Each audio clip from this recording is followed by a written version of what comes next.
and then I'll hit those questions that we haven't addressed here yet. So national event participation. Um, this is it may sound weird that it's new, but how we are looking at this is really new. We were looking at national event participation in a variety of different ways now. You notice that this is number 2 on the list in this section. That's because number 1 is, did you attend? Did you have members attend? That hasn't changed. That still exists. What this piece is looking at is, have 15% or more of your members attended an event within the last 4 terms. Okay, so it is calculating, have you had people at events throughout the year? In this calculation, if I go to a lead event in the fall of 2026 and then again in the spring of 2027, or pardon me, let me rephrase that. If I go to a lead school in the fall of 2026 and a lead summit in the fall of 2026, I can be counted twice here. So there is the possibility for a chapter to have more than 100% of their members attending events in a term. Okay, so especially our smaller chapters, if they've got a handful of members and everybody's attended at least one, and then somebody is fortunate enough to attend 2 or 3, or a couple of people that are fortunate enough to attend 2 or 3, that would yield more than 100% of the chapter attending an event. Okay. The next piece is slightly different in that it is looking at, have your members ever attended an event? And as long as they are on the roster. And what we're looking for is that at least 20% of our members that are on rosters have attended some type of national event and had some type of additional education. So it doesn't matter how many times Tyler Havens has attended a national event, as long as Tyler Havens is on the roster and has attended at least one event, Tyler Havens is counted in that 20% for the entire time that I'm on that roster. Okay. Gonna pause for any questions on those two.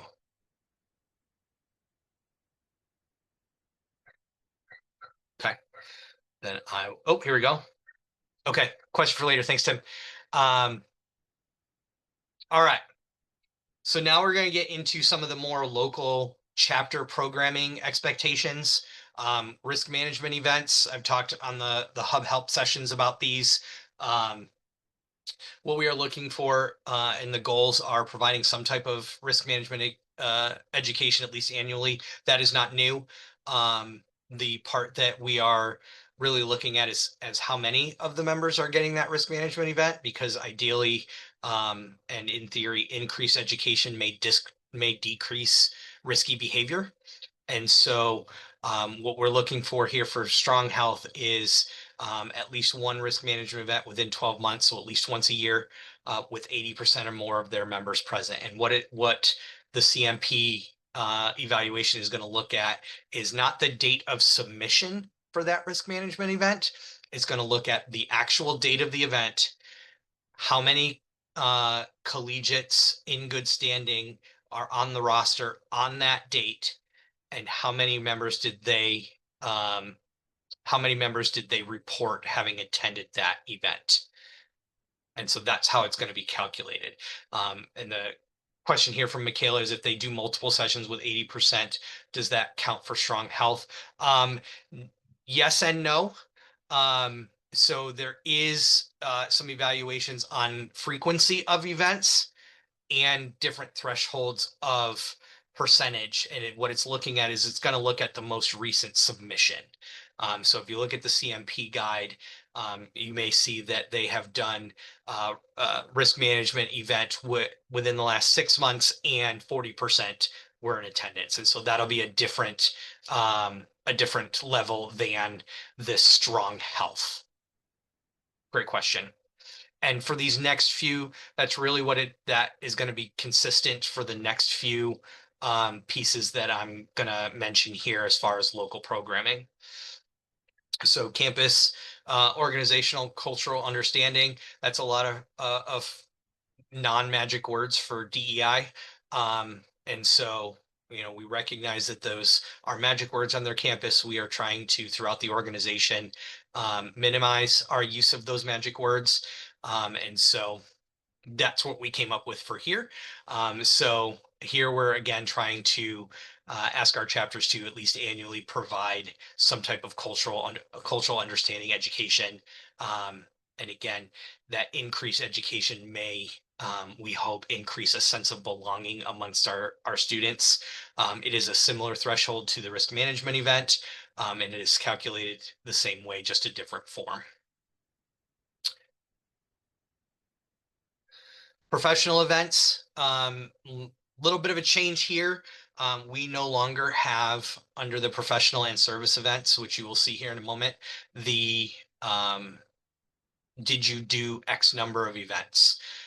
This is truly looking at a quality over a quantity threshold in its evaluation, because what we have been finding is that our chapters are holding really great events and they're having a lot of events, and some of them are for the sake of having events because we ask them, hey, have X number of events. And in those X number of events, not even half of their chapter is attending. And so that is what this is trying to get at a little bit more and a little bit more deeply, in looking at, are you chapter having conversations with your members about the type of value that you are looking for in professional events, and sometimes in frequency as well, because that is going to yield to member retention, which then also is something that we talked about in an earlier section. And so what we're looking for in the strong health area is one professional event held within the last month with 50% or more present. Now, again, when you look at the scaling of this in the CMP guide, there's other options of, hey, maybe you as a chapter are able to have one really good event that 70% of your chapter is able to make it to in the term. So it's looking at a 3-month window. So there is fluctuation and things of that. But again, what we've been noticing over the last year or so is that the sheer volume of events, while they are good events and those that are there are benefiting from them, it may be contributing to some of our member retention um, concerns within some chapters. And then service is a similar thought process to the professional events. Again, it's that quality over quantity and engaging the members in the type of service that they want to do. We do recognize here that space for a service event can be a concern and an issue. We are looking at ways to mitigate that, and take that into consideration in the calculations. I'm going to be transparent in that it is not currently doing that, but we are looking at how can we help our chapters, knowing that, hey, if you're going out to do a literacy reading of kids in classrooms locally, and you have a chapter of 150 people, not 150 people are going to be able to go read a book to a kid. We get that, and so we're trying to figure that piece out as well. So always looking for suggestions. We've got a couple of them out there, but happy to hear them.